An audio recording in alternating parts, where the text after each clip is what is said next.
মুম্বাইয়ের red light area থেকে শুরু করে সমুদ্রের পাড়ের নির্জনতা, বাইরে থেকে শহরটাকে যতটা শান্ত মনে হয়, তার আড়ালে লুকিয়ে আছে ততটাই ভয়াবহ অন্ধকার। কেউ এখানে খুনের নেশায় মেতে থাকে, আর কেউ অপরাধ বোধের আগুনে পুড়ে ছাই হয়ে যায়। একদিকে আছে এসিপি রিটা ফারেরা, পেশায় একজন তুখোড় পুলিশ অফিসার হলেও তার অন্তরে বাস করে এক অভিমানী শিল্পী, নিজের স্বপ্ন বিসর্জন দিয়ে যিনি অপরাধীদের পিছনে ধাওয়া করেন। আর অন্যদিকে আছে সাজিতার আনন্দ, একজন সমাজের চোখে সাংবাদিকের মুখোশ পরে থাকে আর রাতের অন্ধকারে হয়ে ওঠে এক নৃশংস সাইকো কিলার। শহরে যখন একের পর এক লাশ পড়তে থাকে আর খুনের ধরনে ফুটে ওঠে চরম বিকৃতি, তখন লড়াইটা আর কেবল পুলিশের থাকে না, লড়াইটা হয়ে দাঁড়ায় ধূর্ত মস্তিষ্ক বনাম ন্যায় বিচারের। তখন ভালোবাসার টানে কেউ অন্ধ হয়ে অপরাধ করে, আর সেই অপরাধ ঢাকতে আপনজনকেও বলি দিতে দ্বিধা করে না। তখন শুরু হয় এক রক্তক্ষয়ী ইঁদুর বিড়াল খেলা, সততা বনাম নির্মমতা। আর প্রতিশোধের এই খেলায় শেষ পর্যন্ত কে জিতবে? এসিপি রিটা কি পারবে সেই অদৃশ্য খুনিকে আইনের কাঠগড়ায় দাঁড় করাতে? জানতে হলে দেখতে হবে 2026 সালে মুক্তি পাওয়া রোমাঞ্চকর ওয়েব সিরিজ দলদল। তো চলুন আর কথা না বাড়িয়ে let's jump into the explanation.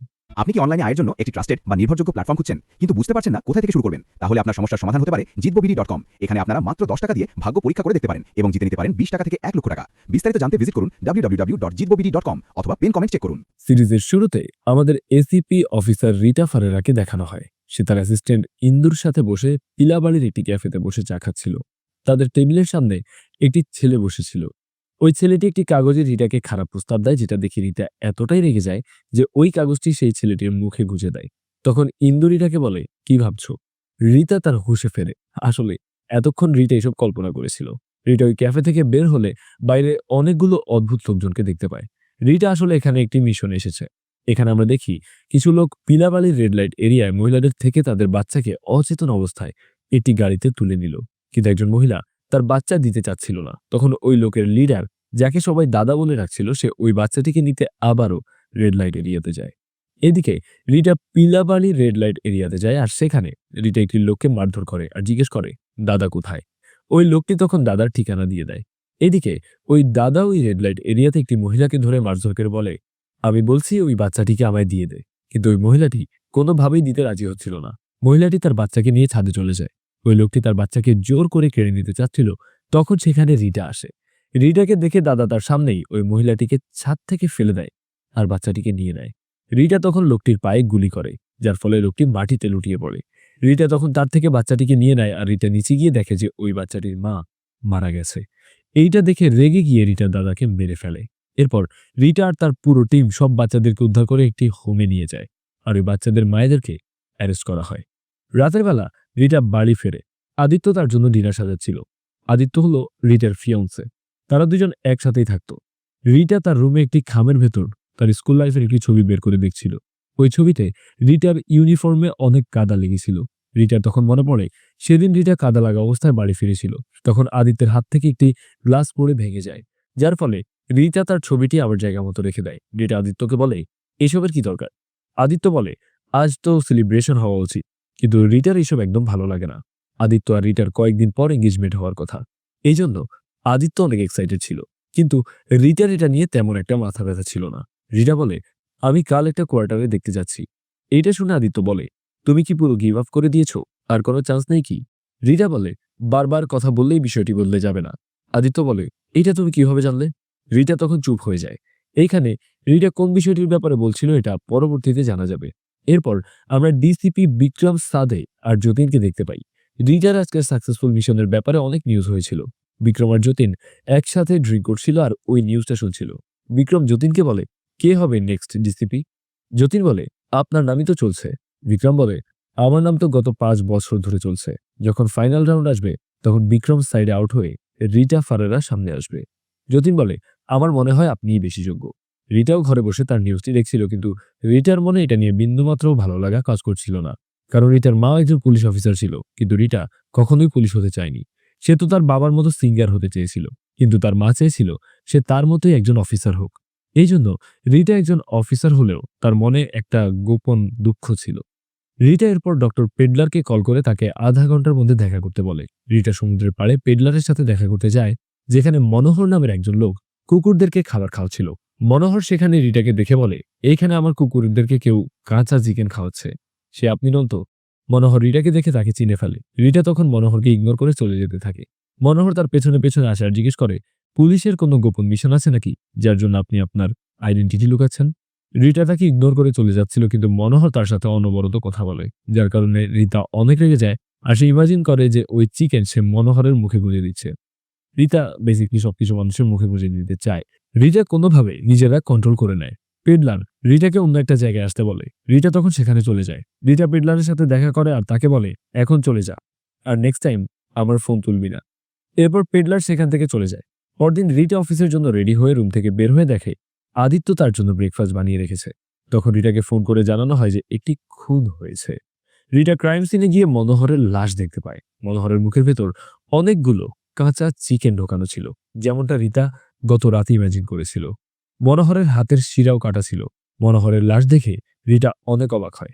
সে তার গাড়িতে ফিরে গিয়ে পাগলের মতো হাত পা ছড়ে আফসোস করছিল, কারণ গত রাতে রিটা মনোহরের সাথেই ছিল। সে যদি মনোহরের সাথে আরো কিছুটা সময় থাকতো তাহলে হয়তো সে তাকে বাঁচাতে পারত। এখন পুলিশ কমিশনার সঞ্জয় বিক্রমকে কল করে। সঞ্জয় বিক্রমকে জানায় যে নেক্সট ডিসিপি হবে রিটা। এতে বিক্রম অনেক আপসেট হয়ে যায়, কারণ বর্তমানে সে ডিসিপি। এখন তার জায়গায় একজন মহিলা ডিসিপি হবে, এটা বিক্রম একেবারেই মেনে নিতে পারে না। এরপর একটি রিহ্যাব সেন্টার দেখানো হয়। সেখানকার ম্যানেজার প্রভাত সাজিদ নামের একজন ছেলের সাথে দেখা করতে যায়। সাজিদ একজন ড্রাগ এডিক্ট ছিল। তার ট্রিটমেন্টের জন্য প্রভাত তাকে এখানে নিয়ে এসেছিল। প্রভাত সাজিদের রুমে যায়, তখন সাজিদ ঘুমিয়েছিল। প্রভাত সাজিদের ফোন হাতে নেয়। সাজিদের ফোন বন্ধ হয়ে পড়েছিল। তখন সাজিদ জেগে ওঠে। প্রভাত সাজিদকে বলে, তুই কাল রাতে আবার বাইরে গিয়ে নেশা করেছিস? সাজিদ তখন কাঁপছিল, আর এটা দেখে প্রভাত জিজ্ঞেস করে, তুই কাঁপছিস কেন? প্রভাত সাজিদের গায়ে জ্বর আছে কিনা তা চেক করে। প্রভাত আপসেট হয়ে বলে সেখানে থাকতে চায় না। প্রভাত সাজিদের অনেক কেয়ার করত, এই জন্য সে তাকে তার বাড়িতে নিয়ে যায়। রিটাকে ওই বাচ্চাদের হোম থেকে কল করে জানানো হয় যে কেউ হোমের বাচ্চাদেরকে বলেছে যে তাদের মায়েদেরকে জেলে ঢোকানো হয়েছে, যার কারণে বাচ্চারা আউট অফ কন্ট্রোল হয়ে গেছে। রিটা তখন ওই হোমে গিয়ে সেখানকার সিসিটিভি ফুটেজ চেক করে। সেখানে রিটা একটি মহিলাকে বাচ্চাদের রুমে দেখতে পায়। রিটা মহিলাটিকে দেখে হোমের ম্যানেজারকে বলে, এটা কে? আমি মানা করেছিলাম বাচ্চাদের কাছে যেন কেউ যেতে না পারে। ম্যানেজার তখন চুপ করে থাকে। ভেতরে বাচ্চারা খাবার না খেয়ে তাদের প্লেটে আওয়াজ করতে শুরু করে আর অনশন করতে শুরু করে। রিটা তখন সেখানে এসে তাদেরকে থামায়। রিটা তাদেরকে খাবার খেতে বলে, কিন্তু ওই বাচ্চারা বলে যে তারা বাড়িতে যেতে চায়। সেখানে একটি বাচ্চা রিটাকে বলে, আমাদের মাকে জেলে ঢুকিয়ে দিয়ে আমাদেরকে পিকনিকের কথা বলে এখানে নিয়ে আসা হয়েছে। রিটা ওই বাচ্চাটিকে জিজ্ঞেস করে, এটা তোকে কে বলেছে? তখন ওই বাচ্চাটি চুপ করে থাকে। রিটা সবাইকে বলে, যদি মায়ের সাথে দেখা করতে চাও তাহলে খাবার খাও। এই ঝামেলা সলভ করে রিটা কমিশনার সঞ্জয়ের কাছে গিয়ে এ ব্যাপারে রিপোর্ট দেয়। সঞ্জয় বলে যে বাচ্চারা ওখানে সেফ আছে আর আমরা খুব শীঘ্রই তাদের মায়েদের রিলিজ করব। সঞ্জয় রিটাকে বলে, আমি পার্সোনালি মিনিস্টারকে তোমার নামে কমেন্ট করেছি, তুমি হবে মুম্বাইয়ের একজন ইয়ংগেস্ট ডিসিপি। প্রেস কনফারেন্সের জন্য রেডি হও। রিটা এরপর প্রেস কনফারেন্সের জন্য রেডি হয়। কনফারেন্সে সঞ্জয় রিটাকে ক্রাইম ব্রাঞ্চের ডিসিপি হিসেবে ঘোষণা করে। এইখানে বিক্রমও ছিল। বিক্রমের এটা একদমই ভালো লাগে না। সে রিটাকে হিংসা করতে শুরু করে। কনফারেন্সে একজন সাংবাদিক রিটাকে জিজ্ঞেস করে, আপনার কি মনে হচ্ছে আপনার আসার পর মুম্বাইয়ের মহিলারা আরো বেশি সেফ ফিল করবে? রিটা উত্তর দেয়, সে যখন একজন পুরুষ ডিসিপি ছিল তখন কি পুরুষরা বেশি সেফ ফিল করতো কিনা। সেখানে অনিতা নামের একজন সাংবাদিক রিটাকে একটি পার্সোনাল প্রশ্ন করে যে আপনি যে বাচ্চাদেরকে রেস্কিউ করেছেন তারা একটি হোমে আছে, সেখানে তারা একদমই হ্যাপি নয়। এই প্রশ্ন শুনে রিটার মনে পড়ে যে এই মহিলাটিকে সে হোমে সিসিটিভি ক্যামেরায় দেখেছিল, যে হোমে এসে বাচ্চাদেরকে উস্কে দিয়েছিল। রিটা বলে, আপনি যেহেতু একজন সাংবাদিক তাই আপনি নিশ্চয়ই জানেন যে এত গোপন ইনফরমেশন আমরা পাবলিক ডোমেইনে ডিসকাস করতে পারি না। অনিতা তবুও আবারও প্রশ্ন করে যে এই অপারেশনে একটি মায়ের মৃত্যু হয়েছে, সেটাও কি গোপন ইনফরমেশন? এখানে অনিতা বলে দেয় যে ওই মহিলাটি নিজের বাচ্চাকে সেভ করছিল। এইটা শুনে অনিতা আবার বলে, তাহলে তো সব ক্রেডিট ওই মহিলার, মিডিয়ার সমস্ত ফোকাস তাহলে আপনার উপর কেন? অনিতা এখানে আরো কথা জানতে চাচ্ছিল, তখন সঞ্জয় অনিতাকে থামিয়ে দিয়ে বলে দেয় যে হ্যাঁ, ওই মহিলাটি আসল হিরো। অনিতা তখন চুপ করে বসে পড়ে। এদিকে ইন্সপেক্টর কামাত পেডলারকে মনোহরের খুনের সাসপেক্ট হিসেবে অ্যারেস্ট করেছিল, কারণ গত রাতে সেখানকার এক সিসিটিভি ক্যামেরার ফুটেজে পেডলারকে সে একজনের সাথে বসে থাকতে দেখেছে। কামাত তাকে গত রাতে তার ছবি দেখিয়ে জিজ্ঞেস করে যে তার সাথের মানুষটি কে। পেডলারের সাথে সেখানে রিটা ছিল, কিন্তু তার মুখ ক্যামেরায় ধরা পড়েনি। কিন্তু পেডলার তাকে কিছুই বলে না। ইন্দু রিটাকে জানায় যে পেডলারকে কামাত অ্যারেস্ট করেছে। রিটা তখন পেডলারকে ছাড়ানোর জন্য পুলিশ স্টেশনে যায়। কামাত রিটাকে বলে, ক্রাইম সিনে সে কারোর সাথে ওই সময় সেখানে ছিল, এই জন্য আমি তাকে অ্যারেস্ট করেছি। রিটা সেখানকার সবকিছু সামলে নিয়ে পেডলারকে সেখান থেকে ছাড়িয়ে নেয়। সে এমনভাবে সবকিছু সামলে নেয় যে গত রাতে যে পেডলারের সাথে থাকা ব্যক্তি রিটা ছিল, এটা কেউই বুঝতে পারে না। রিতা তার গাড়িতে গিয়ে বসলে তার পাশের সিটে সে নিজের মাকে ইমাজিন করে। রিতার মা বলে, ওয়েল ডান, নিজেকে তো বাঁচিয়েছিস। এইটা বলে রিতার মা তার দিকে তাকিয়ে তাচ্ছিল্যের হাসি হাসে, যেটা রিতার একদম ভালো লাগে না। সে চিৎকার করে তার মাকে হাসি থামাতে বলে। রিতার পাশের সিটে ইন্দু বসেছিল। ইন্দু বুঝতে পারছিল না রিতা কার ওপর চিৎকার করছে। রিতা ইন্দুকে বলে, তুই ভাবছিস যে আমি নিজেকে বাঁচানোর চেষ্টা করছি, তাই না? আমি তোকে মাথায় তুলে রেখেছি। এরপর আমরা সাজিদকে প্রভাতের বাড়িতে দেখতে পাই। সাজিদ গতরাতে যে গেঞ্জিটি পরেছিল সেটাতে একটু রক্ত লেগেছিল। সাজিদ সেই দাগ উঠানোর জন্য গেঞ্জি ধুতে থাকে, কিন্তু রক্তের দাগ কোনোভাবেই উঠছিল না। সাজিদ এতে অনেক আপসেট হয়ে যায়। আর গেঞ্জিতে কার রক্তের দাগ লেগেছিল, গত রাতে সে কোথায় বা গিয়েছিল, এটা আমরা কিছুক্ষণ পরেই জানতে পারবো। প্রভাত সাজিদের ফোন চার্জ করে তার ফোনের কল লিস্ট চেক করে। সেখানে আনন্দ নামের একজনের নাম্বার পায়। প্রভাত সেই নাম্বারে কল করলে এই কলটি অনিতা রিসিভ করে। প্রভাত কোনো কথা না বলে চুপ করে থাকে। তখন অনিতার কাছে সঞ্জয় এসে বলে, তুমি অনেক টাফ প্রশ্ন করো, জার্নালিস্ট না হয়ে তোমার কাকার মতো পুলিশ হওয়া উচিত ছিল। তখন সেখানে যতীন আসে। সঞ্জয় যতীনের সাথে অনিতার পরিচয় করিয়ে দেয়। প্রভাত বাড়িতে গিয়ে সাজিদকে জিজ্ঞেস করে, আনন্দ কে? আনন্দের নাম শুনে সাজিদ চমকে ওঠে। সাজিদ গত রাতের ঘটনা মনে করে। এইখানে ফ্ল্যাশব্যাকে গত রাতের সিন দেখানো হয়। গত রাতে যখন মনোহর কুকুরকে খাবার খাওয়াচ্ছিল, তখন কেউ তার একটি কুকুরকে কাঁচা মাংস দিয়ে আলাদা একটি জায়গায় নিয়ে যায়। কুকুরকে কাঁচা মাংস কে দিচ্ছে সেটা জানার জন্য কুকুরের পেছন পেছন মনোহরও যায়। তখন তার সামনে অনিতা উর্ফে আনন্দ এসে দাঁড়ায়। মনোহর আনন্দকে দেখে বলে, আমি তোমাকে হয়তো কোথাও দেখেছি। আনন্দ তখন সাজিদকে ডাক দেয়। তখন পেছন থেকে সাজিদ এসে মনোহরকে চেপে ধরে আর আনন্দকে বলে, তাকে মেরে ফেলো। আনন্দ তখন ছুরি দিয়ে মনোহরের হাতের শিরা কেটে দেয়। এরপর কাঁচা চিকেন তার মুখে ঢুকিয়ে দিয়ে তাকে মেরে ফেলে। এরপর আনন্দ আর সাজিদ একসাথে ড্রাগস নেয়। এরপর বৃষ্টি শুরু হয় আর সাজিদ ড্রাগ নিয়ে চুপচাপ এক জায়গায় বসেছিল। আর তার সামনে দাঁড়িয়ে আনন্দ বৃষ্টির পানিতে তার চুড়ি থেকে রক্ত ধুচ্ছিল। গতরাতে আনন্দ সাজিদকে কল করে সমুদ্রের পাড়ে ডেকেছিল মনোহরকে মারার জন্য। সাজিদ ছিল আনন্দের ক্রাইম পার্টনার। আনন্দ দিনের বেলায় জার্নালিস্টের কাজ করতো আর রাতের বেলায় করতো ক্রাইম। আনন্দের কথায় গতরাতে সাজিদ রিহ্যাব থেকে বের হয়েছিল। মনোহরকে মারার পর সাজিদের গেঞ্জিতে তার রক্ত লেগেছিল, যেটা পরদিন সাফ করার জন্য সাজিদ অনেক ব্যাকুল হয়ে উঠেছিল। সাজিদ আর আনন্দ দুজনেই ড্রাগ এডিক্ট ছিল। সাজিদ আনন্দকে ভালোবাসতো, তাই সে আনন্দকে সব ক্রাইমে সাহায্য করত। আর আনন্দ সাজিদকে ভালোবাসতো। সিন প্রেজেন্টে আসে। সাজিদ প্রভাতের সামনে চুপচাপ বসে এসব মনে করছিল। প্রভাত বলে, গত রাতে ঘুমের মধ্যে আনন্দের নাম বিড়বিড় করছিল সে। আনন্দকে কি তুই পছন্দ করিস? এইটা শুনে সাজিদ সেখান থেকে উঠে চলে যেতে থাকে। প্রভাত সাজিদকে টেনে ধরে বলে, পছন্দ থাকলে আমাকে বল, লজ্জা কেন পাচ্ছিস? কিন্তু সাজিদ এতে উত্তেজিত হয়ে যায় আর তার উপর চিৎকার করে ওঠে। প্রভাত তখন সাজিদকে সামলে নেয় আর তাকে বুকে জড়িয়ে ধরে। সঞ্জয় মনোহরের মার্ডার কেসের দায়িত্ব রিটাকে দিয়েছিল, যেটা বিক্রমের একদমই ভালো লাগে না। এরপর আমরা রিটাকে সঞ্জয়ের সাথে কেস নিয়ে ডিসকাস করতে দেখি। সঞ্জয় রিটাকে বলে, অ্যাক্ট্রেস নুসরাত খান কল করেছিল, তাকে কেউ ফলো করছে, তুই এই বিষয়টা হ্যান্ডেল কর। সঞ্জয় এরপর রিটাকে একটি পার্সোনাল ডিসিপির কেবিনে নিয়ে যায়। কেবিনের ভেতরে অনেকগুলো ফুলের বুকে রাখা ছিল। রিটার এগুলো একদমই ভালো লাগে না, এই জন্য সে ওই বুকেগুলো দরজার সাইডে ফেলে রাখে। তখন আদিত্য রিটাকে কল করে বলে, মা আজ দেখা করতে চাইছে, আমি তাকে না করতে পারিনি, সে তোমাকে কংগ্রাচুলেট করতে চায়। আদিত্য রিটাকে রাত 8:30টায় একটি রেস্টুরেন্টে আসতে বলে। আদিত্য আজকে রিটাকে আংটি পরানোর প্ল্যান করছিল। সন্ধ্যাবেলায় অনিতা ওরফে আনন্দ বাড়িতে ফেরে। অনিতার মা বাবা নেই, তাই সে তার কাকা আর দাদির সাথে থাকে। তার কাকা উদয় একজন পুলিশ অফিসার ছিল, যে বর্তমানে শয্যাশায়ী। আনন্দের ইনকামেই এই সংসার চলে। আনন্দ তার মাথার উইগ খুলে ফ্রেশ হয় আর এরপর কাকার কাছে যায়। উদয়ের পিঠে ইনফেকশন ছিল, আনন্দ ওই ইনফেকশন ড্রেসিং করে দেয়। এরপর একটি সিগারেট হাতে নিয়ে তার নাকের কাছে নিয়ে যায়। তার কাকার কথা বলার ক্ষমতাও ছিল না। এখানে স্পষ্ট বোঝা যায় যে আনন্দ একজন সাইকো। আনন্দ এরপর একটি নিউজ পেপারের ফাইল দেখে, যেখানে অনেকগুলো মার্ডারের নিউজ ছিল, যাদেরকে একই প্যাটার্নে খুন করা হয়েছিল। আনন্দ সেসব নিউজ কভার করছিল। সেখানে মনোহরের খুনের নিউজও ছিল। আনন্দ নিজেই সেটা কভার করেছিল। আনন্দ সেখান থেকে মনোহরের নিউজটি সরিয়ে অন্য একটি ফাইলে রেখে দেয়। এদিকে রিটা মনোহরের সমস্ত ফাইল আর তার ফোন নিয়ে এসেছিল। রিটা মনোহরের ফোন চেক করতে চায়, কিন্তু ফোনে পাসওয়ার্ড দেয়া ছিল। রিটা ফাইল থেকে মনোহরের বার্থডে টাইপ করলে মনোহরের ফোনের লক খুলে যায়। সে মনোহরের গ্যালারিতে অনেকগুলো কুকুরের ছবি দেখতে পায়।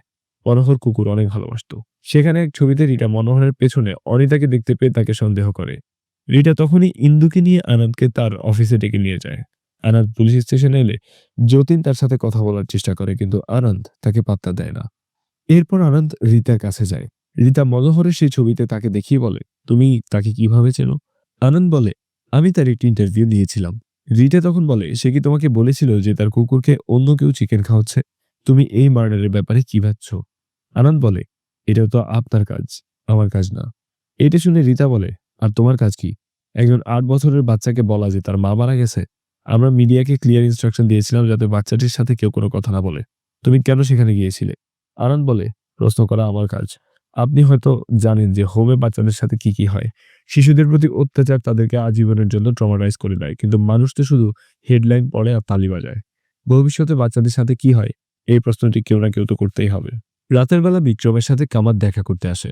বিক্রম আর কামাত কোনোভাবেই একজন মহিলাকে ডিসিপি হিসেবে মেনে নিতে পারেনি, যার কারণে তারা দুজন মদ খেতে খেতে রিটাকে নিয়ে সমালোচনা করছিল। কামাত মনোহরের লাশের সমস্ত কিছু ছবি আর ইনফরমেশন বিক্রমকে দিয়ে চলে যায়। এদিকে ক্রাইম ব্রাঞ্চ অফিসে ইন্দু আরো দুজন ভিকটিমের লাশের ছবি রিটাকে দেয়। তাদেরকেও একইভাবে খুন করা হয়েছিল। ইন্দু রিটাকে বলে, রবি দেশাই আর দীনেশ প্রধান দুইটি মার্ডারই 2018 সালে হয়েছিল। অ্যাকিউজড এখনো জেলে আছে। তারা কাটার গ্যাংয়ের মেম্বার ছিল।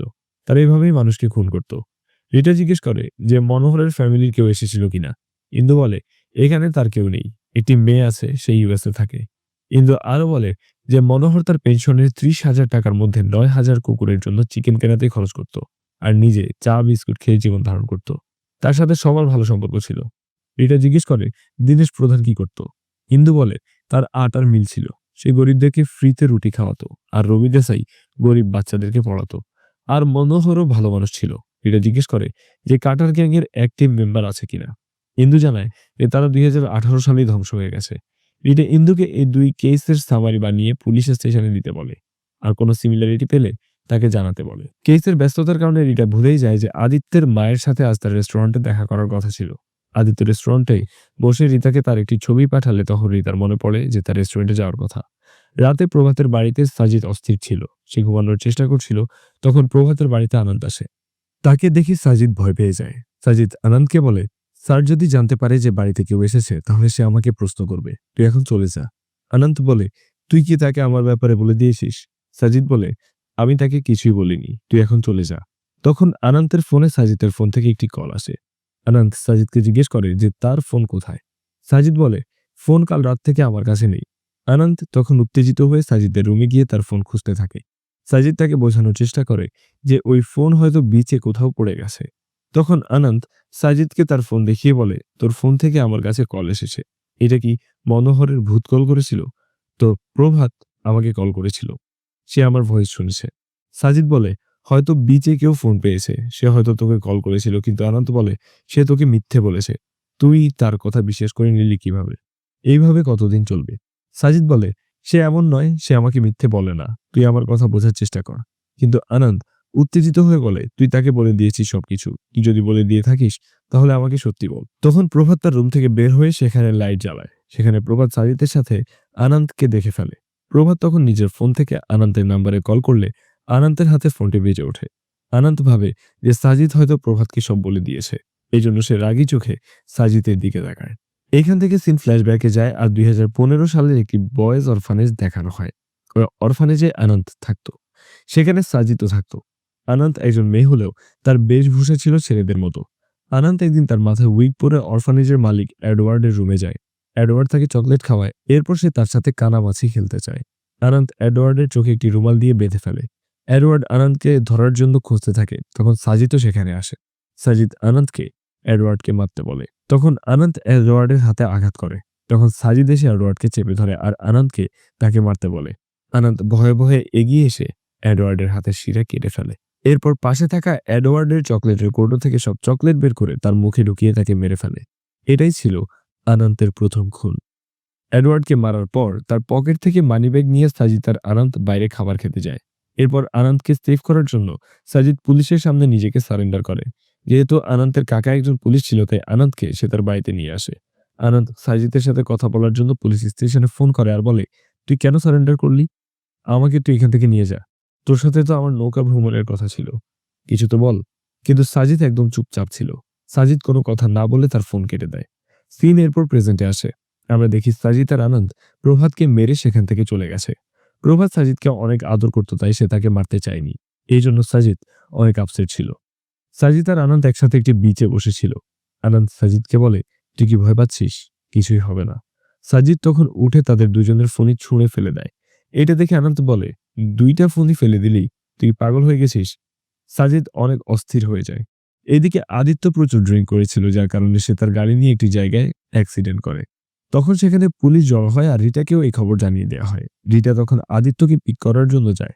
এইখানে সিন ফ্ল্যাশব্যাকে যায় আর আমাদেরকে দেখানো হয় রিটা একদিন রাতে বাড়ি ফিরছিল। আদিত্য সেদিন ড্রাঙ্ক অবস্থায় তার গাড়িতে ধাক্কা দেয়। সেদিনই আদিত্য আর রিটার প্রথম দেখা। রিটা আদিত্যকে জিজ্ঞেস করে, তুমি কি ড্রাঙ্ক? আদিত্য এটা স্বীকার করে নেয়। আদিত্য রিটার গাড়িতে পুলিশ লিখে দেখে জিজ্ঞেস করে, তোমার বাবা কি পুলিশ? রিটা বলে, বাবা তোমার সামনে দাঁড়িয়ে আছে। আদিত্য বলে, আপনি কি আমাকে হ্যান্ডকাফ ছাড়িয়ে নিয়ে যাবেন? রিটা তখন তাকে তার বাড়িতে যেতে বলে। সিন প্রেজেন্টে আসে। রিটা এসব ভাবতে ভাবতে আদিত্যকে পিক করতে চলে যায়।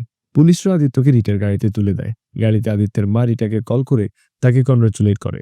তখন রিটা বুঝতে পারে যে আদিত্য তাকে মিথ্যা বলেছিল যে তার মা তার সাথে ডিনারে দেখা করতে চায়। রিটা ড্রাঙ্ক অবস্থায় আদিত্যকে তার বাড়িতে নিয়ে যায়। আর এদিকে আনন্দ সাজিদকে তার কাকার বাড়িতে নিয়ে যায়। পরদিন আদিত্য গত রাতের ঘটনার জন্য রিতাকে সরি বলে। আদিত্য তাকে বলে, তোমারও আমাকে সরি বলা উচিত, কারণ তুমি ডিনার মিস করেছো। আমি তোমার সাথে একটু সময় কাটাতে চেয়েছিলাম, তাই মিথ্যে বলেছি। কিন্তু রিটা তার কথার পাত্তা দেয় না।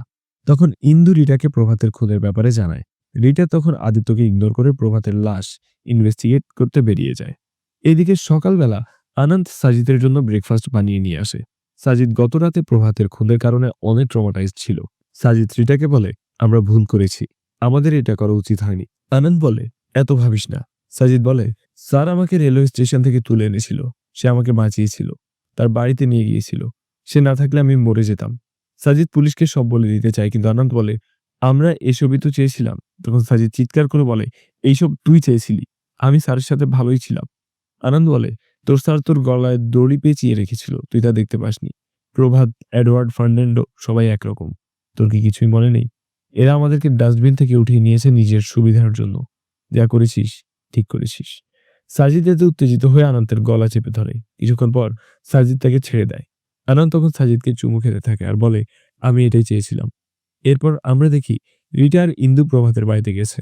আনন্দ প্রভাতের মুখের ভেতর তার মোবাইল ঢুকিয়ে দিয়েছিল। রিটা এটা দেখে এরপর মনোহরের লাশের দৃশ্য মনে করে। প্রভাতের সেক্রেটারি রিটাকে বলে, কত বলেছিলাম ড্রাগের রিটকে বাড়িতে আনবেন না, কিন্তু সে আমাকে সব সময় বলতো তারা তো আমারই সন্তান, তারাও পরিবার ডিজার্ভ করে। এই সাজিদকে রেলওয়ে স্টেশনে পেয়েছিলাম, ট্রেনের সামনে ঝাঁপ দিতে যাচ্ছিল, তাকে প্রভাত স্যার বাঁচিয়েছে, কিন্তু তাকে মেরে ফেলেছে। রিতা প্রভাতের ঘর চেক করে। সেখানে একটি ডায়েরিতে আনন্দের ফোন নাম্বার পায়। সেখান থেকে রিটা দুটি ফিঙ্গারপ্রিন্ট আর আনন্দের একটি চুল উদ্ধার করে। রিটা এইসবের ব্যাপারে সঞ্জয়কে জানিয়ে দেয়। সঞ্জয় তাকে 24 ঘন্টা আপডেট দিতে বলে। এদিকে আনন্দ সাজিদকে বলে, তোর জন্য একটি সারপ্রাইজ আছে। আনন্দ সাজিদকে উদয়ের রুমে নিয়ে যায়। সাজিদ আনন্দের কাকাকে দেখে অনেক অবাক হয়। সিন এখান থেকে ফ্ল্যাশব্যাকে যায়। জেল থেকে ছাড়া পেয়ে সাজিদ আনন্দের বাড়িতে চলে আসে। আনন্দ তখন তাকে খাবার খেতে দেয়। তখন উদয় সাজিদকে বাড়িতে দেখে অনেক রেগে যায়। আনন্দ ড্রাগ এডিক্ট ছিল, তাই উদয় আনন্দকে পছন্দ করত না। আজ আনন্দ তার মতোই একজন এডিক্টকে তার বাড়িতে নিয়ে এসেছে। এইটা দেখে উদয় অনেক রেগে যায়। সে সাজিদকে টেনে বাইরে নিয়ে যায়। বাইরে তখন প্রচুর বৃষ্টি হচ্ছিল। উদয় তাকে মাটিতে ফেলে মারতে শুরু করে। আর এই দৃশ্য আনন্দ জানালায় দাঁড়িয়ে অনেকক্ষণ দেখে চিৎকার করছিল। সিন প্রেজেন্টে আসে। এই সব কিছু আনন্দ উদয়ের কানে কানে বলে, তাকে সব ঘটনা মনে করায়। এইসব শুনে উদয়ের চোখ থেকে পানি গড়িয়ে পড়ে। আনন্দ বলে, আমি সাজিদকে নিয়ে এসেছি, এখন তোর যা ইচ্ছা করে নে। আনন্দ সাজিদকে বলে, প্রতিশোধ নিতে হবে সাজিদ, এই দিনের জন্যই এতদিন ধরে তোকে বাঁচিয়ে রেখেছি। তখন আনন্দের বস কণিকা তাকে কল করে, প্রভাতের খুন নিয়ে নিউজ করতে বলে। সাজিদ এটা জানতে পেরে অনেক ভয় পেতে থাকে। আনন্দ বলে, কিছুই হবে না, আমি এখন যাচ্ছি, কিছুক্ষণ পরে চলে আসব। আনন্দ এরপর সাজিদকে তার কাকার রুমে একা রেখে চলে যায়। এদিকে ক্রাইম ব্রাঞ্চের জ্যোতিনয় ফিঙ্গারপ্রিন্ট ইনভেস্টিগেশন করছিল। দুটি ফিঙ্গারপ্রিন্টের মধ্যে একটি সাজিদের সাথে ম্যাচ করে, কিন্তু অন্যটি কার ফিঙ্গারপ্রিন্ট এই ব্যাপারে তারা কোনো ইনফরমেশন পায় না। এরপর ফ্ল্যাশব্যাকে প্রভাতের খুনের সিন দেখানো হয়। ওই রাতে প্রভাত আনন্দকে সাজিদের সাথে দেখা করে নর্মালি বিহেভ করছিল, কারণ প্রভাত ভাবত যে সাজিদ আনন্দকে ভালোবাসে, তাই রাতে তার সাথে দেখা করা স্বাভাবিক। প্রভাত সাজিদকে বলে, আমি ঘুমাতে যাচ্ছি, বাইরে যেতে চাইলে চাবি নিয়ে যাস। প্রভাত তার ঘরের দিকে চলে যেতে থাকে। তখন আনন্দ সাজিদকে বলে, দেখ সে তোকে মিথ্যা বলেছে, তোর ফোন তার কাছেই ছিল, সে আমাদের ব্যাপারে সবকিছু জানে, সে সবাইকে বলে দেবে, আমাদের তার একটা ব্যবস্থা করতে হবে। এইভাবে আনন্দ সাজিদের মস্তিষ্ক প্রভাতকে খুন করার জন্য উস্কে দেয়। সাজিদ তখন ওর ছুরি দিয়ে প্রভাতের কাছে গিয়ে বলে, আপনি মিথ্যে কেন বলেছেন, আমার ফোন তো আপনার কাছেই ছিল। সাজিদের হাতে ছুরি দেখে প্রভাত একদমই ভয় পায় না। সাজিদ প্রভাতের হাত ধরে তার শিরা কাটতে যায়, কিন্তু প্রভাত নির্ভয়ে সাজিদের চোখের দিকে তাকিয়ে থাকে। এতে সাজিদের হাত কাঁপতে থাকে। প্রভাত ভাবছিল যে সাজিদকে সে নিজের ছেলের মতো করেই ভালোবাসা দিয়েছে, তাকে বড় করেছে। তাই সে তাকে মারতেই পারবে না। কিন্তু তখন আনন্দ এসে সাজিদকে আবারও প্রভোগ করতে থাকে। সাজিদ তখন প্রভাতের হাতের শিরাই কেটে ফেলে। প্রভাত কল্পনাও করেনি যে সাজিদ তাকে মারবে। তারা প্রভাতকে অকারণেই খুন করে। প্রভাতকে মারার পর আনন্দ প্রভাতের ঘরের ড্রয়ার থেকে সাজিদের ফোন নিয়ে নেয় আর বাইরে খাওয়ার জন্য প্রভাতের পকেট থেকে মানিব্যাগ নিয়ে যায় আর তারা সেখান থেকে চলে যায়। এরপর সিন প্রেজেন্টে আসে। শহরে একের পর এক খুন হচ্ছিল কিন্তু পুলিশ কোনো খুনিকে এখনো ধরতে পারেনি, যার কারণে মিডিয়ার লোকেরা উত্তেজিত হয়ে যায়। তারা পুলিশ স্টেশনে অনেক প্রশ্ন করছিল। ওই ভিড়ের মধ্যে আনন্দ ও অনিতার বেশি এসেছিল। সেখানে যতীন এসে আনন্দকে সাজিদের ব্যাপারে বলে। প্রভাতের পেশেন্ট রিহ্যাব সেন্টারে থাকতো আর সে একজন ড্রাগ এডিক্ট ছিল, কিন্তু যতীন সাজিদের নাম বলে না। এইসব শুনে আনন্দ ভুলবশত তাকে ধন্যবাদ দিতে গিয়ে তার নামের বদলে সাজিদ বলে ফেলে। সাজিদের নাম শুনে যতীন বলে, তুমি তার নাম কিভাবে জানলে? আনন্দ বলে, আমি তার সাথে মাত্রই দেখা করে এসেছি। সে এখন বাড়িতেই আছে, আপনি এসে দেখা করে যাবেন। এরপর সঞ্জয়, বিক্রম আর রিটা দুজনকেই তার কেবিনে ডাকে। সঞ্জয় তাদের দুজনকে এই খুনের কেসটি সলভ করে কেস ক্লোজ করতে বলে, যেটা রিটার একদমই ভালো লাগে না, কারণ এটা রিটার নিজের কেস ছিল। সেখানে সে বিক্রমের ইনভলভমেন্ট পছন্দ করে না। এইখানে বিক্রম সঞ্জয়কে বলে যে এই সাজিদ কাটার গ্যাংয়ের সদস্য, আমি সব স্টাডি করেছি। সে লিডার চান্দু নায়কের সাথে কাজ করত। সে 2015 থেকে 2017 পর্যন্ত জুয়েনাইলে ছিল। সেই এসব করেছে। রিটা বিক্রমকে জিজ্ঞেস করে তার মোটিভ কি। বিক্রম তাকে বলে ভিকটিমের মানিব্যাগ গায়েব, তারা টাকার জন্যই এসব করে। কিন্তু রিটা তার কথা এগ্রি করে না। সঞ্জয় রিটাকে বলে মোটিভ যাই হোক, সঞ্জয় সেখানে ছিল আর তার ফিঙ্গারপ্রিন্টও ম্যাচ করেছে। তাকে মিডিয়া সিরিয়াল কিলার বানিয়ে দেওয়ার আগে এই কেস ক্লোজ করো। এরপর রিটা সঞ্জয়ের রুম থেকে বেরিয়ে যায়। রিটা তার কেবিনে বসে চান্দু নায়কের ইন্টারভিউ দেখছিল। তখন তার কাছে ইন্দু এসে রিটাকে বলে ফরেন্সিক রিপোর্ট এসে গেছে, ওটা সাজিদেরই ফিঙ্গারপ্রিন্ট, কিন্তু সেকের ফিঙ্গারপ্রিন্ট কার সেটার কোনো রেকর্ড নেই। ইন্দু রিটার কাছে হাফ ডে ছুটি চাইলে রিটা বলে, তুই কাল থেকে আসিস না, তোর এখানে এসে লাভ কি? সাজিদের ফিঙ্গারপ্রিন্টের ব্যাপারে আমাকে সঞ্জয় স্যার বলেছে। ওদিকে তারা চান্দু নায়ক পর্যন্ত পৌঁছে গেছে আর আমি জানিও না চান্দু নায়ক কে। রিটা রাগারাগি করে বলে, তুই নিজেকে অনেক এক্সপেরিয়েন্স ভাবিস, বলতো চান্দু নায়ক কে? তার সাথে তুই দেখা করতে গিয়েছিলি? তখন ইন্দুর ফোনে তার হাজবেন্ড কল করে। রিটা তার ফোন বন্ধ করতে বলে। এরপর রিটা বলে, ফোন নাম্বারে ইনফরমেশন বের করেছিস? ইন্দু বলে, আমি ফলো আপ করছি। রিটা তখন বলে, এটা আমার কেস, তুই কি বুঝতে পারছিস ইন্দু? ইন্দু বলে, চলে যাওয়ার পর আদিত্য রিটাকে কল করে বলে, আমি ঠিক করেছি আমি মাকে একা বলবো না যে আমরা একসাথে থাকবো না, বরং আমরা একসাথে বলবো। রিটা আদিত্যকে এটা বলে দেওয়ার দায়িত্ব দেয়। তখন আদিত্য বলে, তুমি আমার সাথে থাকতে চাও না, তাই তোমার তাকে বলা উচিত। রিটা বলে, যখন আন্টি এঙ্গেজমেন্টের কথা বলেছিল আমি তখনই বলেছিলাম যে আমাদের সম্পর্ক টিকবে না। তুমি যদি তোমার মাকে বলতে না পারো তাহলে সেটা তোমার সমস্যা, আমার নয়। রিটা এরপর ফোন কেটে দেয়। আদিত্য অতিরিক্ত নেশা করত। রিটা একজন ডিসিপি, তাই আদিত্যের কারণে মাঝে মাঝে তাকে অনেক সমস্যার মুখোমুখি হতে হতো, যার কারণে রিটা তার সাথে আর সম্পর্ক কন্টিনিউ করতে চাইছিল না। এই জন্য সে আদিত্যকে বলে দেয় সে যেন তার বাবা মাকে সব জানিয়ে দেয়। আনন্দ বাড়ি ফিরে দেখে সাজিদ তার বাড়ি থেকে পালিয়ে গেছে। এতে আনন্দ অনেক আপসেট হয়ে যায়। ইন্দু চান্দু নায়কের সাথে দেখা করতে যায়। চান্দু নায়ক এখন আর আগের মতো ক্রাইম করে না। এখন সে ছোটখাটো কাজ করে নিজের জীবন চালাচ্ছে। চান্দু নায়ক ইন্দুকে জানায় যে আগে তার কাটার গ্যাংয়ের অনেক অনাথ ছেলে ছিল, যেখানে সাজিদ ছিল, সে বাঁ হাতি ছিল। চান্দু মনোহরের লাশের ছবি দেখিয়ে বলে এটা সাজিদেরই কাজ, কারণ সে বাঁ হাতি। রিটা যতীনকে প্রভাতের ফোন নাম্বারের ডিটেলস বের করতে বলে। যতীন রিটাকে কল করে জানায় যে প্রভাতের ফোনে লাস্ট ডায়ালকৃত নাম্বার আর প্রভাতের বাড়ি থেকে পাওয়া আনন্দের নাম্বার একই, যেটা এডওয়ার্ড ফার্নান্দো নামে রেজিস্টার করা ছিল। রিটা জিজ্ঞেস করে এই সময় ফোন কোথায় ছিল। যতীন জানায় যে এটা প্রভাতের বাড়ির আশেপাশেরই লোকেশন দেখাচ্ছে। তখন যতীন রিটাকে জানায় যে ওই ফোন সুইচ অন করা হয়েছে আর আমরা তাকে ট্রেস করতে পারবো।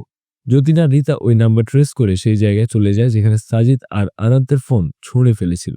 সেখান থেকে তারা ওই ফোন উদ্ধার করে। সেখানে একটি নৌকার মধ্যে রিতা ইনভেস্টিগেট করে। ওই নৌকায় কিছু ইনজেকশন আর খাবার ছিল। রিটা সেসব দেখে বুঝতে পারে এখানে সাজিদও ড্রাগ নিয়েছে।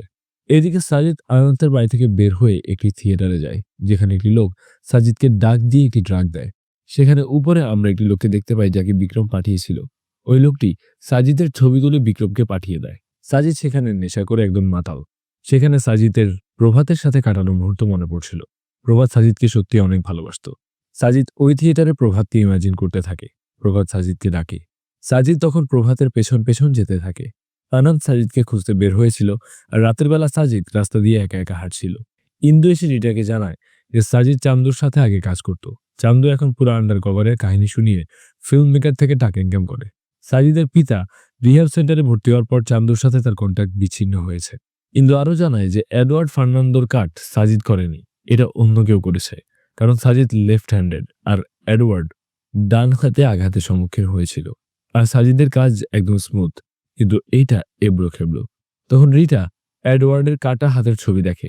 ওই কাঠটি একদম আঁকাবাঁকা ছিল, দেখে বোঝাই যাচ্ছিল একটা অদক্ষ হাতের কাজ। রিটা বাইরে ইন্দুর ছেলেকে বসে খাবার খেতে দেখে।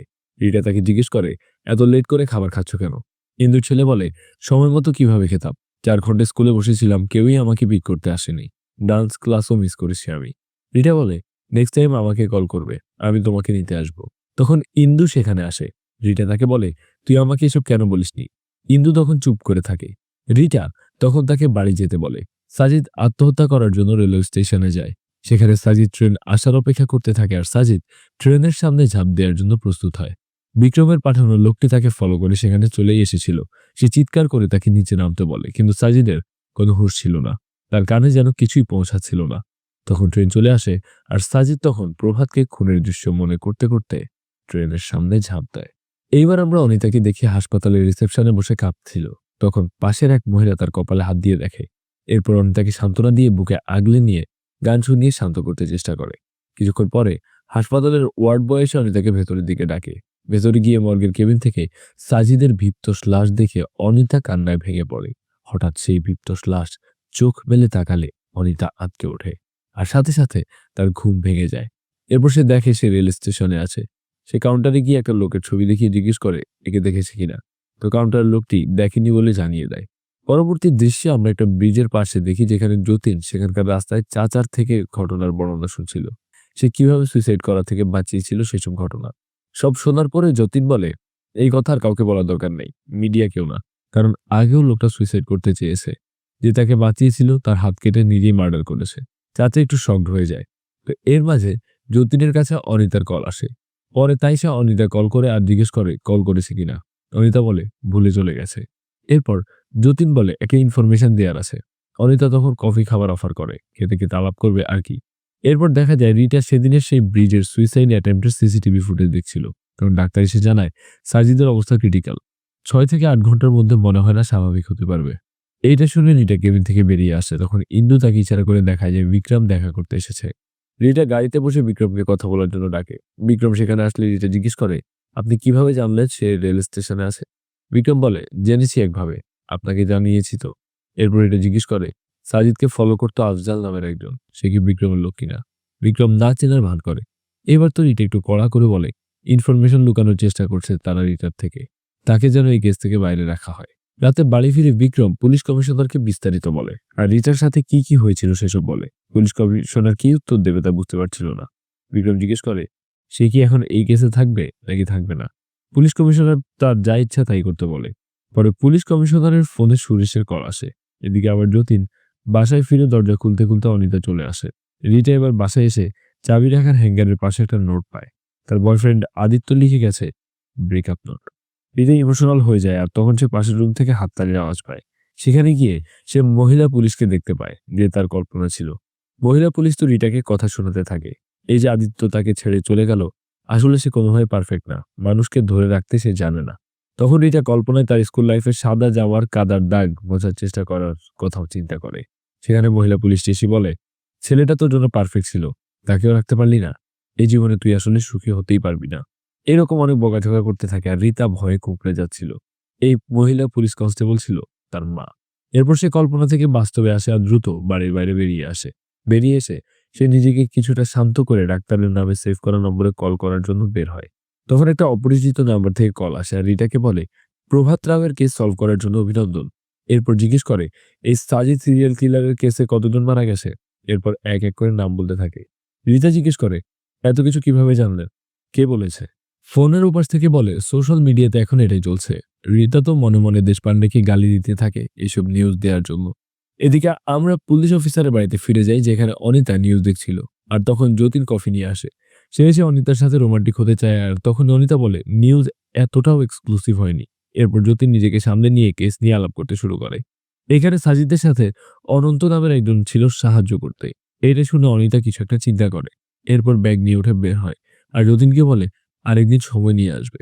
অনিতা এবার তার নিউজ অফিসে আসে আর এইখানে তার 2 কলিগ কেস নিয়ে আলাপ করছিল। অনিতা আসায় ছেলে কলিগটা একটু খোঁচা মারে। পরে তারা এই কেস নিয়ে কথা বলার সময় ছেলে কলিগটা বলে এই সিরিয়াল কিলারের কেসটা সিম্পল ড্রাগ অ্যাডিকশন থেকেই হয়েছে। কিন্তু অনিতা বলে এত সিম্পল না, ক্রাইম ব্রাঞ্চের তদন্তের মধ্যে সাজিদ একটা বলির পাঠার মতো ফেসে গেছে আর কি।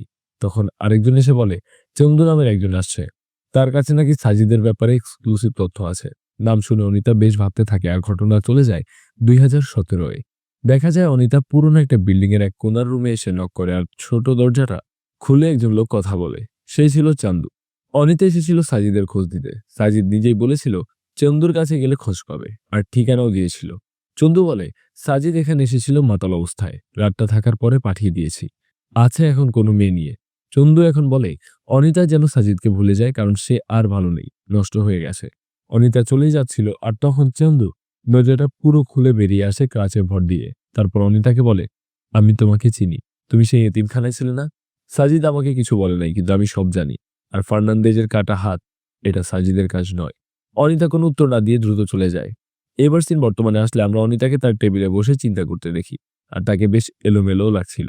অন্যদিকে বিক্রমকে ফোন করে একজন বলে যেভাবেই হোক সাজিদের ডিসচার্জ আর স্বীকারোক্তি নেওয়ার ব্যবস্থা করতে হবে। বিক্রম সেটা করার জন্য বেরিয়ে যায়। অন্যদিকে রিটা যখন তার কাজের জন্য যাচ্ছিল তখন পুলিশ কমিশনার দেশপান্ডে ফোন করে রিটাকে অভিনন্দন জানায় কেস সলভ করার জন্য। কিন্তু রিটা বলে কেস এখনো সলভ হয়নি। তো দেশপান্ডে তো তাকে একটা সাইডে রেখে হোম মিনিস্টারের ছেলে কোথায় শুটিং করবে তার জন্য রিটার একটা শর্ট ক্লিপ লাগবে, সেখানে হেল্প করতে বলে। রিটা বারবার রিফিউজ করে কিন্তু দেশপান্ডে জোর করে বলে হোম মিনিস্টার নিজে ফোন করে জানিয়েছে একটু গেলে কিছুই হবে না, বেশি সময় লাগবে না। রিটার আগে জ্বলতে থাকে কিন্তু কিছু বলারও থাকে না। এদিকে আবার বিক্রম এসে সাজিদের ক্রিটিক্যাল কন্ডিশনের উপর জোর করে স্টেটমেন্ট নিতে চায়। ডাক্তার বলে এখনো সুস্থ হয়নি। বিক্রম বলে জ্ঞান তো আসছে, এখন স্টেটমেন্ট দিতে পারে নাকি এর জন্য উঠে দৌড়ানো লাগবে। ডাক্তার আচরণ দেখে অবাক হয়ে যায়। রিটা অনিচ্ছা সত্ত্বেও মাতৃকে নিয়ে শুটিং স্পটে আসে। ডিরেক্টর তাকে সিন বুঝিয়ে দিচ্ছিল কিন্তু রিটা তো এমনি বিরক্ত, তাই সে ডিরেক্টরকে একটা ঝাড়ি দেয় আর বলে এত সময় নেই। এবার রিটা চেয়ারে বসে রাগের সুরে বলে দেশপান্ডে কি করতে চায় বুঝি না, সে পুলিশ অফিসারকে কেসের লিড দিতে চায় আবার আমাকেও সরিয়ে রাখতে চাচ্ছে। আর আমি মেয়ে বলে প্রমোশন দিয়ে একটা হাইলাইট নিউজ করে হাইপ বাড়াতে চেয়েছে নিজের উপর। এরপর ইন্দুকে বলে ফার্নান্দেজের কেস ফাইল বের করতে বলে, সেখানে সাজিদের স্বীকারোক্তি ছিল ফার্নান্দেজ মেয়েদের সাথে খারাপ কাজ করতো কিন্তু পুলিশ কেস ফাইলে সিম্পল চুরির কেস দেওয়া হয়। আবার ফার্নান্দেজের রুমে মেয়েদের পরচুলা, ক্লিপ, পারফিউম, পাউডার ইত্যাদি পাওয়া যায়। কেন? এসবে তার কি কাজ ছিল? এরপর রিটার শুট করার ডাক আসে, সেখানে শুটিং করতে হবে একটা বাচ্চার সাথে। বাচ্চাটার লম্বা চুল দেখে মেয়ে মনে হয় কিন্তু পরে মেকআপ ঠিক করার পর দেখা যায় এটা আসলে একটা ছেলে। এই পরচুলা দেখে রিটার মাথায় অন্য একটা চিন্তা আসে, তাই সে শুটিং প্যাক আপ করে বেরিয়ে যায়। ইন্দুকে নিয়ে গাড়িতে বসার সাথে সাথে দেশপান্ডের কল আসে আর সে এক প্রকার থ্রেট দিয়ে রিটাকে শুটিং শেষ করে আসতে বলে কিন্তু রিটা তার কাজেই বেরিয়ে পড়ে। তারা সেই এতিমখানার উদ্দেশ্যে বের হয় আর এই সময় ইন্দু রিটাকে জানায় ফার্নান্দেজের কেসে যে চুলের স্যাম্পল পাওয়া গেছে সেটা পরচুলা, কিন্তু অনন্ত যদি মেয়ে হয় তাহলে পরচুলা কেন পড়বে? এদিকে দেশপান্ডে তো কল করেই যাচ্ছে। এরপর ইন্দু গিয়ে এতিমখানার রেজিস্ট্রারকে 2005 থেকে 2015 এর মেয়েদের লিস্ট দিতে বলে কিন্তু রেজিস্ট্রার বলে এটা তো ছেলেদের এতিমখানা, মেয়ে কই থেকে আসবে? রিটা আর ইন্দু তো অবাক, এটা ছেলেদের হোস্টেল হলে সাজিদ বলল কেন মেয়েদের সাথে অন্যায় করত। এরপর রিটা ইন্দুকে বলে ছেলেদের ডকুমেন্টস চেক করতে। ইন্দুর কথা মতো রেজিস্ট্রি চেক করা হয় আর রিটা ফেরার সময় চিন্তা করতে থাকে সাজিদের স্বীকারোক্তি আর বিক্রমের কথা সহ বিভিন্ন তথ্যগুলো। এরই মধ্যে সাজিদ বাঁ হাতি আর ফার্নান্দেজ মনোহরকে যে খুন করেছে সে ডান হাতি আর প্রভাতকে যে খুন করেছে সে আবার বাঁ হাতি। এরপর দুইটা ফিঙ্গারপ্রিন্ট স্যাম্পল চেক করে একটা সাজিদের আর আরেকটার রেকর্ড পাওয়া যায় না। এরকম টুকরো টুকরো খণ্ড রিটা হিসাব মেলাতে থাকে। এদিকে ইন্দু অনন্ত সম্পর্কে কিছু ইনফরমেশন পেয়ে যায়। এরপর পুলিশ কাস্টডিতে বিক্রম আসে সাজিদকে জেরা করতে আর জিজ্ঞেস করে প্রভাতকে তো সাজিদই মেরেছে তাই না? এটা বলে সাজিদের পায়ে পাড়া দিয়ে টর্চার করতে থাকে। তখন রিটা আসলে বিক্রম চলে যায়। রিটা এসে সাজিদকে এক গ্লাস পানি এগিয়ে দেয় আর সেটা সাজিদ বাঁ হাতেই নেয়, মানে সে বাঁ হাতি, এটা কনফার্ম। তো এইবার তো রিটা জিজ্ঞেস করে অনন্ত কোথায়? সাজিদ উত্তর দেয় না দেখে রিটা বলে এইবার সে বাঁচতে পারবে না। একজন 2007 সালে এসেছিল, 2009 পর্যন্ত অ্যাডপ্ট হয়ে যায় জব করে। আর 2010-এ অনন্তের কোনো রেকর্ড নেই। তাকে ললিতা নামের একজন এনেছে। তার নাম্বার ট্র্যাকিং করে পুলিশ ডিপার্টমেন্টের এনকাউন্টার স্পেশালিস্ট জয় আচার্যের নাম সামনে আসে। রিটা জয় আচার্যের ইনফরমেশন ইন্টারনেটে সার্চ দেয় আর অনেক তথ্য আর ছবি কালেক্ট করে। এমনকি তার বায়োপিক মুভি হওয়ার কথা ছিল এটাও তথ্য পাওয়া যায়। রিটা এবার রাতের আধারেই চলে যায় সেই কন্যার বাসায়। এবার দৃশ্য চলে যায় 1998 সালে। এখানে একটা পতিতাপল্লী দৃশ্য দেখা যায় যেখানে জয় আচার্য একটা রাশিয়ান মেয়ের রুমে বসে আছে। আরে বাহ, আর সেখানে মালিক জয়কে বুঝিয়ে দিচ্ছিল কিছু বিষয়। জয় এখানে মূলত এসেছিল তার অপরাধী ধরতে, আর সে তো একজন এনকাউন্টার স্পেশালিস্ট। তো জয় এই রাশিয়ান মেয়ে ভিভিয়ানের সাথে রিল্যাক্স হতে চেষ্টা করে। জয়ের শখ ছিল পেন্সিল স্কেচ করা। ছোট একটা খাতা নিয়ে সে ঘুরতো আর এতে সে অপরাধীদের ছবি স্কেচ করত। তো ভিভিয়ান আতঙ্কে হিচকি তুলতে থাকে। জয় এক গ্লাস পানি এগিয়ে দেয় আর টুকটাক মজা করে রিল্যাক্স করে। এরপর ছবি আঁকতে শুরু করে। এদিকে সেই অপরাধীও ভিভিয়ানের সাথে রাত কাটাতে আসার জন্য গাড়ি থেকে নেমে ফুল কিনে আসতে থাকে। জয়ের আঁকা শেষ হলে সে ভিভিয়ানকে ছবিটা দেয় আর এরপর সে সিগন্যাল পায় যে তার টার্গেট আসছে। জয় লুকিয়ে যায় আর একটু পরেই সে অপরাধী আসে। সে তো মনে হয় বুঝে গিয়েছিল এখানে জয় আছে, তাই সে ভিভিয়ানকে ফুল খোঁপায় দেওয়ার অজুহাতে মাথায় পিস্তল ধরে। এরপর সে লুকিয়ে থাকা জয়কে বের হতে বলে, নাহলে ভিভিয়ানকে গুলি করে দেবে। কিন্তু ভিভিয়ান এরপর লাইট নিভিয়ে দেয় আর তখন জয় বেরিয়ে এসে কপালের মাঝ বরাবর গুলি করে দেয় 2টা। এরপর লাইট জ্বললে লাশ পড়ে থাকতে দেখা যায়। জয় তখন আহত ভিভিয়ানকে জড়িয়ে সান্ত্বনা দিতে থাকে। এইবার আমরা জয়ের সেই স্কেচ বই হাতে অনিতাকে দেখি। পাতা উল্টে স্কেচগুলো দেখছিল আর বেশিরভাগই ছিল ভিভিয়ানেরই ছবি। তাহলে কি জয়ের সাথে অনিতার কোনো সম্পর্ক আছে? দৃশ্য আসে বর্তমানে। রিতার ইন্দু যায় সেই মুভির ডিরেক্টর অজিত মোরেকে খুঁজতে, যে কিনা জয় আচার্যের বায়োপিক করতে চেয়েছিল। অজিতের অফিসে গিয়ে রিতা তার অ্যাসিস্ট্যান্ট থেকে জানতে পারে সে নাকি ভাবছে, কিন্তু আদালতে সে অফিসে বসে ঘুমাচ্ছিল। রিতা তার দরজায় প্রথমে আস্তে আস্তে ধাক্কা দেয়, এরপর জোরে ধাক্কা দিলে তার ঘুম ভাঙে। এরপর অজিত মোরে জয়ের বায়োপিকের স্ক্রিপ্ট দেখিয়ে বলে সুপারহিট মুভি হতো, কিন্তু পরে এটা বন্ধ করে দিতে হয়। এরকম আরো কিছু অপ্রাসঙ্গিক কথা বলতে শুরু করে। রিতা বলে, আসল পয়েন্টের কথা বলো। এরপর অজিত কিছু ফাইল বের করে। এখানে জয় সম্পর্কে কিছু তথ্য আসে, যেমন সে ফিল্ম স্টাইলে গ্যাংস্টারদেরকে মারত একদম কপালের মাঝ বরাবর। নীল রঙের গাড়িতে যাতায়াত করত। বেশিরভাগ সময় ললিতার রাশিয়ান ক্লাসে আসা যাওয়া করত। ললিতার রাশিয়ান ক্লাস এখনো আছে। এইসবের ছবি কালেকশন অজিতের কাছে আসে আর রিতা এইসব দেখেছিল। শেষে জানা যায় এই রাশিয়ান ক্লাসের বিল্ডিং এর সামনে জয়কে কপালের মাঝ বরাবর গুলি করে মার্ডার করে পালিয়ে যায় দুর্বৃত্তরা। আমরা তখন ফ্ল্যাশব্যাক দেখি, যেখানে ললিতা রাশিয়ান ক্লাসের নীল শাড়িতে বসে ভিভিয়ান আর জয় আলাপ করছিল। ভিভিয়ান 2 মাসের প্রেগনেন্ট। আল্ট্রা রিপোর্ট এনে জয়কে দেখায়। ভিভিয়ানের আশা ছেলে হবে, জয়ের মতো সাহসীও হবে। জয়ও খুব খুশি ছিল।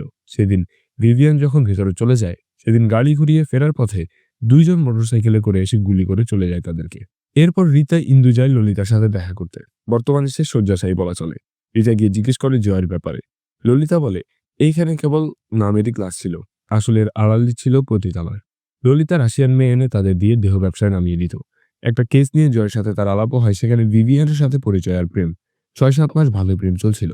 এর মধ্যে ভিভিয়ান প্রেগনেন্ট হয় আর প্রেগনেন্ট হবার 2-3 মাসের পর জয় মার্ডার হয়। এরপর ভিভিয়ান আচার্য নিবাসে যায়, কিন্তু জয়ের ভাই ভিভিয়ানকে দেখে তাড়িয়ে দেয়, কারণ পতিতাকে সে ঘরের বউ হিসেবে মানবে না। এরপর আমরা ভিভিয়ানকে দেহ ব্যবসায় নামতে দেখি। এর মাঝে অনন্তের জন্ম হয়। এইবার রিটা জিজ্ঞেস করে ছেলেদের নামে কেন নাম রাখলো। এইখানে আমরা ভিভিয়ান আর তার ছোটবেলার অনন্তের ফ্ল্যাশব্যাক দেখি, যেখানে অনন্ত অনেক আপসেট ছিল। সবাই তাকে মেয়ে বলে খেপায়। ভিভিয়ান তাকে শান্ত করে বলে, তুই জয় আচার্যের ছেলে অনন্ত আচার্য, তোকে তোর বাবার মতো হতে হবে। এরপর সিন বর্তমানে আসলে ললিতা বলে, ভিভিয়ান চেয়েছিল তার মতো যেন তার মেয়ের জীবন নষ্ট না হয়, তাই তাকে ছেলে বানিয়ে রাখতে। মেয়েকে অনেক ভালোবাসত সে, মায়ের ভালোবাসা, আর এটাই তার কাল হয়। একসময় রিটা নিজের মায়ের দেয়া ট্রমার কথা মনে করতে থাকে। রিটার বাবার মতো হতে চাইলে অনেক বকাঝকা করত। এদিকে ভিভিয়ান তার মেয়েকে বাবার ছেলে হিসেবে আদর্শ বানাতে জয়ের গল্প শোনাতো। কিন্তু একদিন পতিতাপল্লীতে পুলিশ টিম আসে। সেদিন ভিভিয়ান মেয়েকে জড়িয়ে রুমের দরজা বন্ধ করে বসে থাকে। তখন তারা দরজা ভেঙে ভেতরে ঢোকে।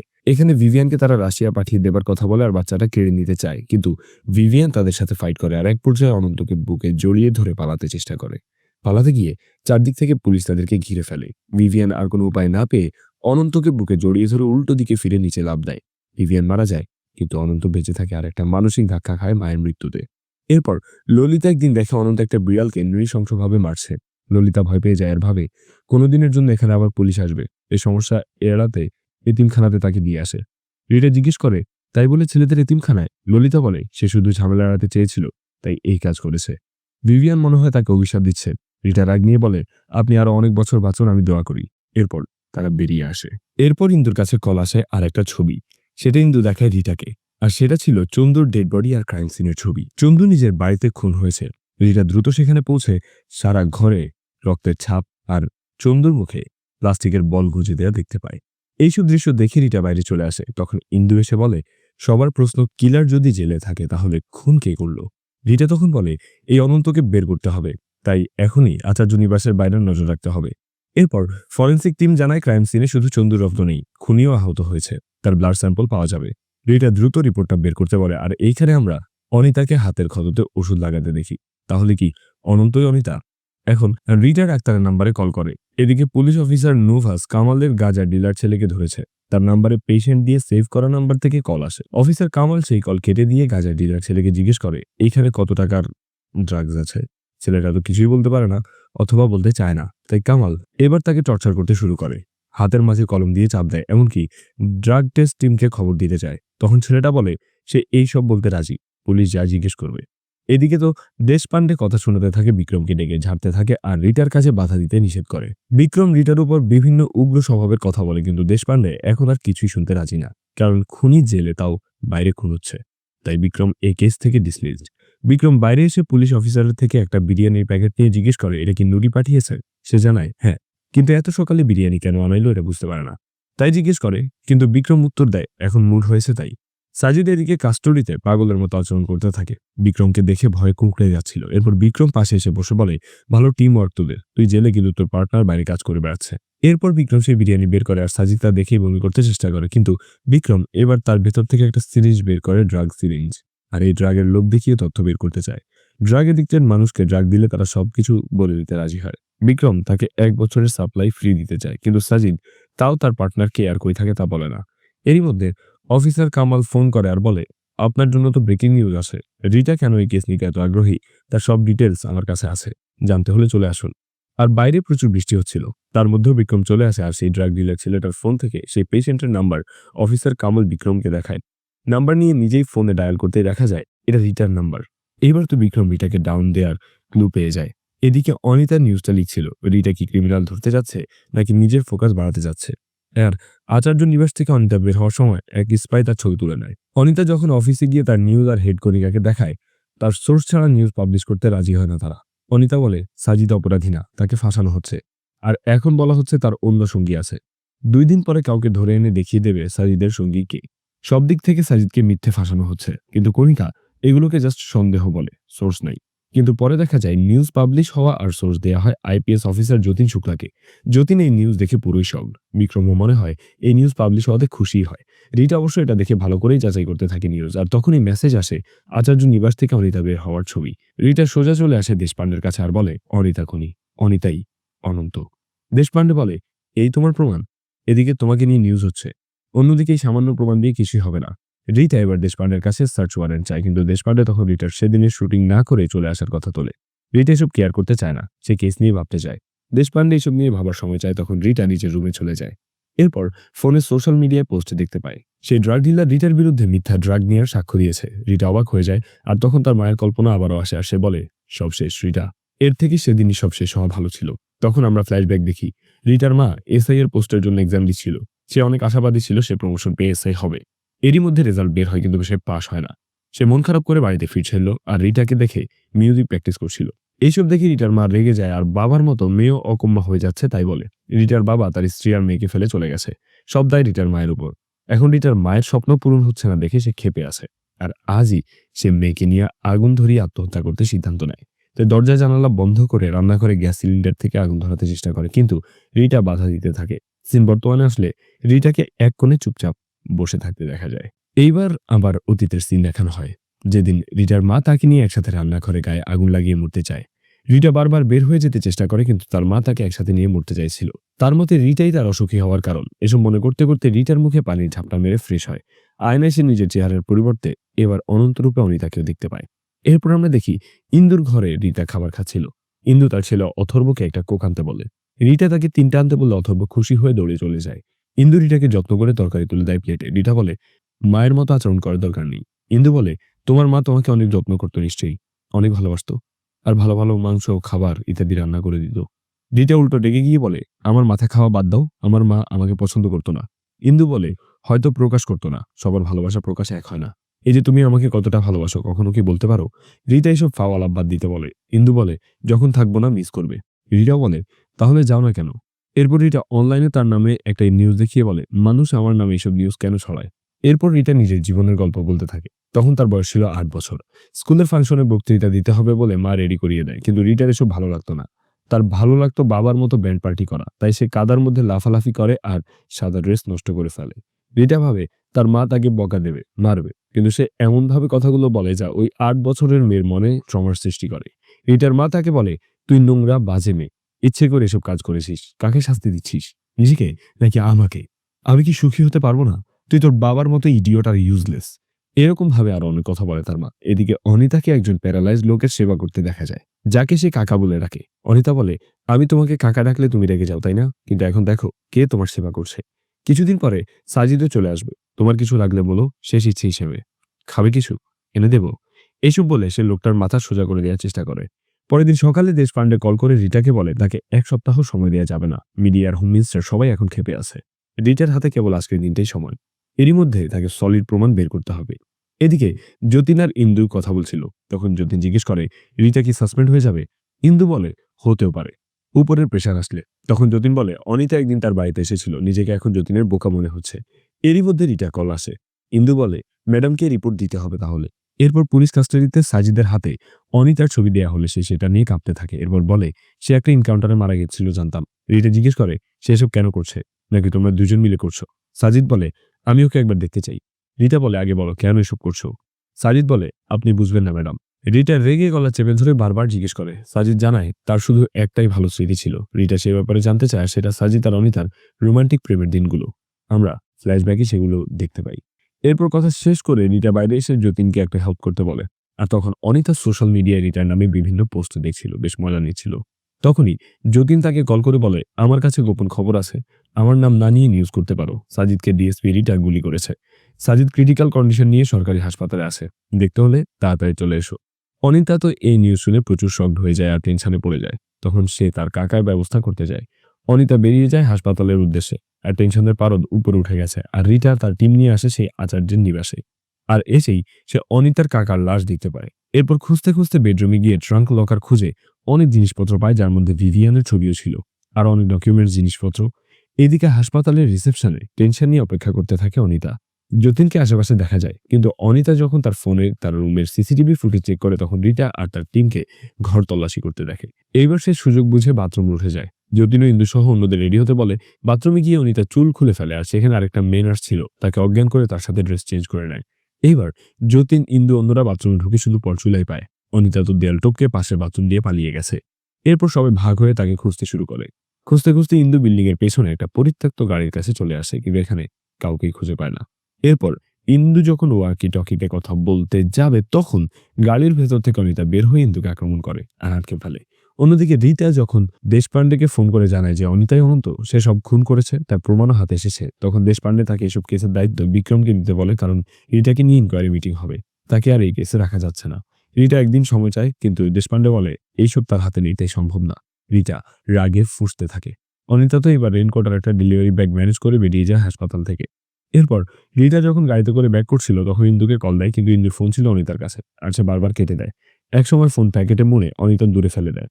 তখন যতীন রিটাকে কল করে জানায় ইন্দুও খুন হয়েছে, আর আমাদের সেই পরিত্যক্ত গাড়িতে ইন্দুর লাশ দেখানো হয়েছে, আর এই খুনটা একইভাবে হাতের শিরা কেটে করা হয়েছে।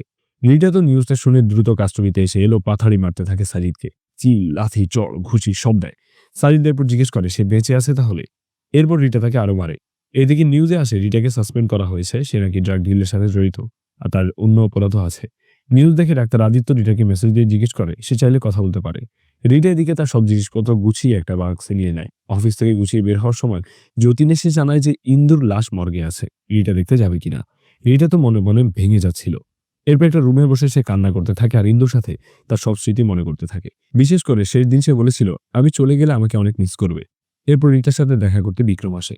আসলে দেখা করতে না, কেসের ফাইল হ্যান্ড ওভার করতে। তো বেশ পাম দিয়ে কথা বলে সে বলে, আমি খারাপ লোক না সবার মতো, আমি জাস্ট তোমার ডিউটি করছি।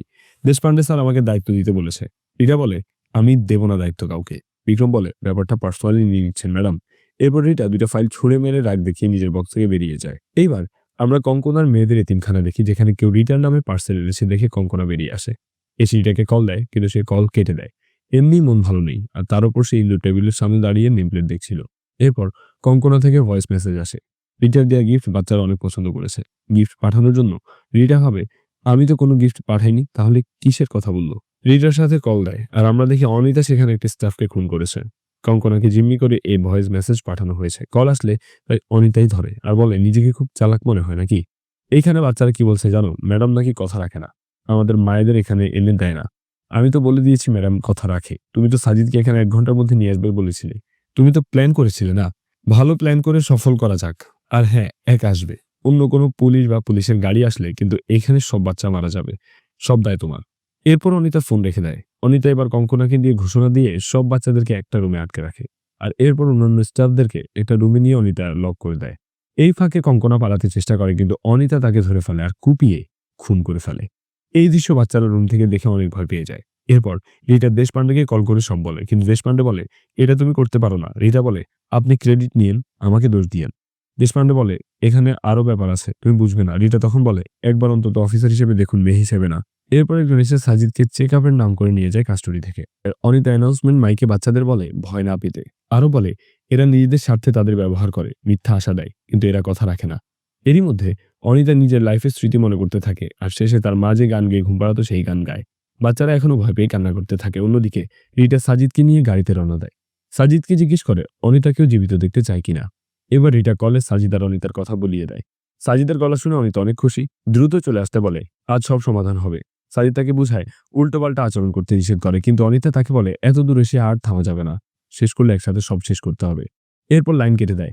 এরপর যখন সাজিদকে নিয়ে রিটা আসে অনিতা অনেক এক্সাইটেড হয়ে যায় আর কঙ্কনার অ্যাসিস্ট্যান্টের গলায় ছুরি ধরে বেরিয়ে আসে। রিটাকে বলে সাজিদের হাতকড়া খুলে দিতে। এরপর হাতকড়া খুলে দিলে সেটা রিতার হাতে পরিয়ে দিতে বলে, এমনকি পকেটে কিছু থাকলে সেগুলো বের করে দূরে ফেলতে বলে।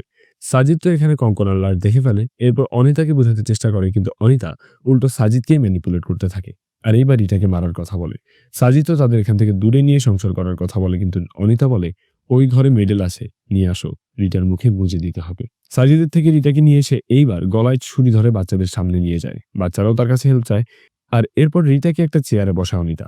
রিটা এবার হাসতে থাকে আর অনিতাকে অনন্ত বলে ডাকে আর বলে সাজিদ সব বলে দিয়েছে আর সাজিদ তার সাথে যাবে না, সাজিদ তার মতো না। অনিতা এবার খেপে যায়। এবার সাজিদ আসলে সে জিজ্ঞেস করে সে কি বলেছে রিটাকে, আর সাজিদকে বলে রিটাকে মারতে। রিটাও তাকে উস্কে দেয়। সাজিদ রিটাকে আর অনিতাকে থামাতে চেষ্টা করে, কিন্তু রিটা তো সাজিদের কাছে শোনা তাদের স্মৃতি মনে করিয়ে দেয়। অনিতা ট্রিগার হয়ে যায়। এরই মধ্যে বাইরে এসে একদল মায়েরা বাচ্চাদের ডাকতে থাকে। বাচ্চারাও তাদের মা মনে করে হেল্প চায়। অনিতা অবাক হয় যে এরা কোথা থেকে আসলো। রিটা বলে আমি খারাপ মানুষ হলেও কথা রাখি। এইখানে ফ্ল্যাশব্যাকে দেখানো হয় যে রিটা বাচ্চাদের কাছে রাখা প্রমিসের ব্যাপারে কাউকে বলছে। রিটা তো আরো খেপে যায় আর সাজিদকে ডাকে। সাজিদ রিটার হাত খুলে দেয়। তখন অনিতা রিটাকে মারতে চেষ্টা করে। অনেকবার চেষ্টা করেও রিটাকে সে মারতে পারে না। সাজিদ এবার অনিতাকে জড়িয়ে ধরে শান্ত করতে থাকে, কিন্তু শেষ পর্যন্ত উপায় না পেয়ে সাজিদ নিজের গলায় অনিতার হাত দিয়ে ছুরি মেরে দেয় আর সারা শরীর তার রক্তে ভিজে যায়। সাজিদ আস্তে আস্তে মারা যায়। রিটা তখন দরজা ভেঙে বাচ্চাদের পালাতে সাহায্য করে। বাচ্চারা পালিয়ে গেলে আর সাজিদ মারা গেলে অনিতা এবার রান্নাঘরে গিয়ে সব সিলিন্ডার অন করে আগুন ধরিয়ে দেওয়ার প্ল্যান করে, ঠিক রিটার মায়ের মতো। রিটার মা মারা যাওয়ার সময় রিটা বেঁচে যায় আর এইখানেও রিটা ছিটকে পড়ে বেঁচে যায়। রিটার মাকে রিটা বাঁচাতে পারেনি, কিন্তু এইখানে ভেজা কম্বল দিয়ে সে অনিতাকে জড়িয়ে নেয়। এরপর পুলিশ অ্যাম্বুলেন্স মিডিয়া চলে আসে। বিক্রমের দায়িত্বে রিটা তখন অনিতার পোড়া দেহ তুলে নেয়। অনিতা বেঁচে ছিল। রিটা এখানে কোনো ক্রেডিট না নিয়েই পেছনের দরজা দিয়ে পালিয়ে যায়। এরপর আমরা ইন্দুর অন্তিম সৎকার করতে দেখি। তার ছেলে অথর্ব মা হারানোর শোক মেনে নিতে পারছিল না। দূর থেকে রিটা এইসব দেখে নিজের মায়ের কথা ভাবে। এই ঘটনার 1 মাস পর রিটা ফিরে যায় তাদের সেই পুরনো পোড়া বাড়িতে। সব ঘুরে দেখে পুরনো স্মৃতি মনে করে। আর সেই দৃশ্যে সে আদিত্যকে কল করে আর দেখা করার জন্য ডাকে। কিন্তু এইখানেই এই থ্রিলার টুইস্ট সিরিজের সমাপ্তি ঘটে। তো প্রিয়জনেরা, এই ছিল আমাদের আজকের মুভি এক্সপ্লেনেশন। গল্পটি আপনাকে শোনাচ্ছিলাম আমি সাইফ বিন রহমান। আজকে বিদায়, শীঘ্রই দেখা হবে আবারও নতুন কোনো ভিডিও নিয়ে। ততক্ষণ পর্যন্ত প্রিয়জনের খেয়াল রাখুন।